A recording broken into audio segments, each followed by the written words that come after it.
వేడి వేడి అన్నంలోకి ఈ చట్నీ అండ్ అలాగే నెయ్యి వేసుకొని తింటే చాలా టేస్టీగా ఉంటుందన్నమాట. దానికోసం క్యాబేజీని చిన్న చిన్న ముక్కలుగా కట్ చేసుకొని ప్యాన్లో వేయించుకుంటున్నాను అనమాట.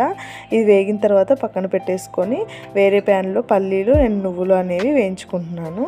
అండ్ అలాగే క్యాబేజీ ఉడికిన తర్వాత మనం అదే ప్యాన్లో ఇంకొంచెం ఆయిల్ యాడ్ చేసుకొని టమాటోస్ 4, పచ్చిమిర్చి, ఉల్లిపాయ, కొత్తిమీర, పుదీనా, చింతపండు ఇవన్నీ వేసుకొని కూడా ఉడికించుకోవాలండి. మూత పెట్టి ఉడికించుకోవాలి.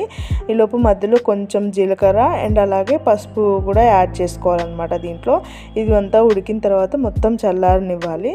ఫస్ట్ ఏంటంటే క్యాబేజీ, పల్లీలు, నువ్వులు వేసుకున్నాను కదండి, అందులో 4-5 వెల్లుల్లిపాయ రెమ్మలు కూడా వేసుకొని మిక్సీ పట్టేసుకున్న తర్వాత మిగిలిన టమాటా, కొత్తిమీర, పుదీనా ఇవన్నీ కూడా మిక్సీ చేసుకోవాలండి దాంట్లోనే.